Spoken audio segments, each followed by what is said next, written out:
Pick some wild berries. Wash some of the bugs off.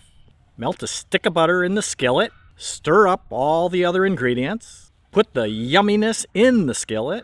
Back in the oven to cook. Yum, yum, yum, yum, yum.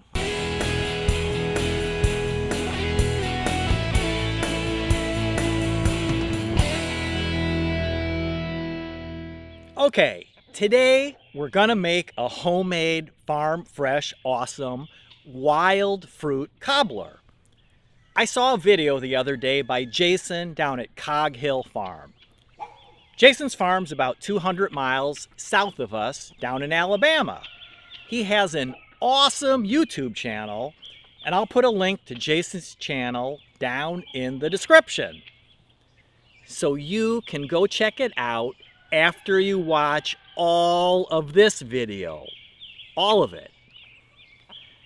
The reason this cobbler recipe is so easy is it only has a few ingredients. A cup of berries, a cup of flour, a cup of milk, and we will be using fresh from the cow milk, a cup of sugar, and a stick of butter.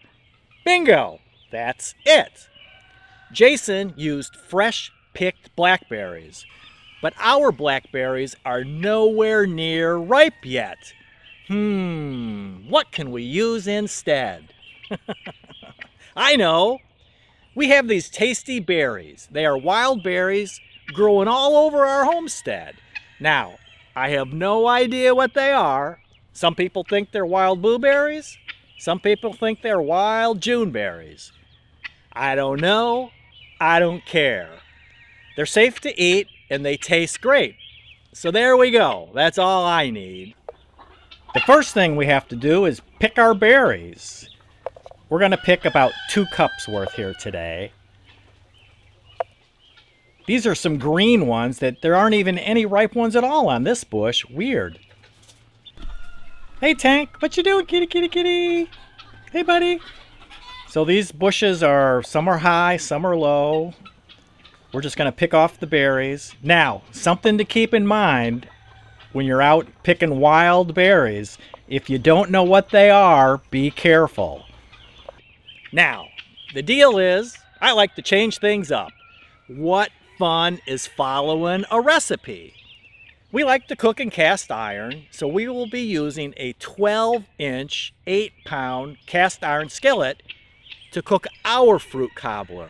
And my mouth is watering, and we haven't even mixed up the ingredients yet. So we'll wash the berries off with some cold water. Unless you're in if you have a paleo diet, then you might want to leave the bugs on. Preheat the oven to 375. And we'll put our cast iron skillet in with the stick of butter. So as the oven preheats, it'll preheat the skillet and melt the butter. Here's our raw, fresh from the cow milk, whole wheat flour, and some sugar. We mix up all the dry ingredients. Now I used regular flour, so I had to add 1.5 teaspoons of baking powder. And I added a little dash of vanilla just to sweeten it up a little bit. Got to change up that recipe.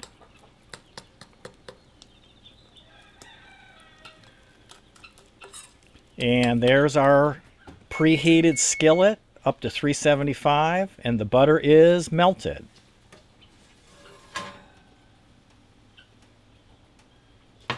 Get our mixed up ingredients, and we just pour it right into the skillet with the butter.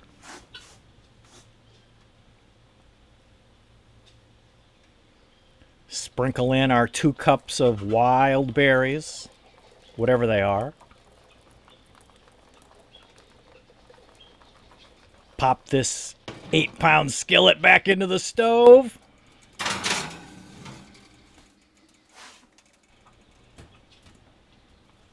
And there it is, 45 minutes later. I'm taking it out at 45 minutes because the cast iron holds the heat. So we'll just let it sit up here on top of the stove and let it sort of continue to cook and cool down so we can eat it. Now it's cool, so we'll dish out a section. Boy, oh boy, this sure smells good. Can't wait to taste some.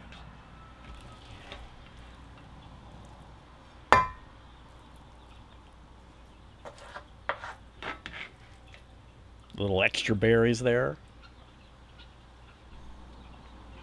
Get a spoonful.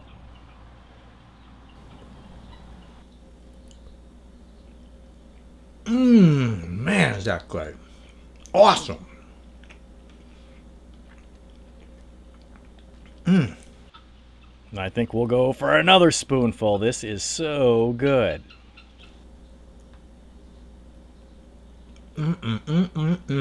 Wild berries.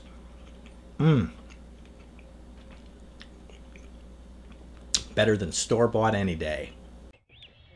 If you have a friend that likes homemade cobbler, and who doesn't like cobbler, please share this video with them. And if you have any questions, ask. We want to help you because we truly want you to succeed. We want you to pursue your self-sufficient life dreams, living happy, fun-loving, and carefree. Live life doing it yourself.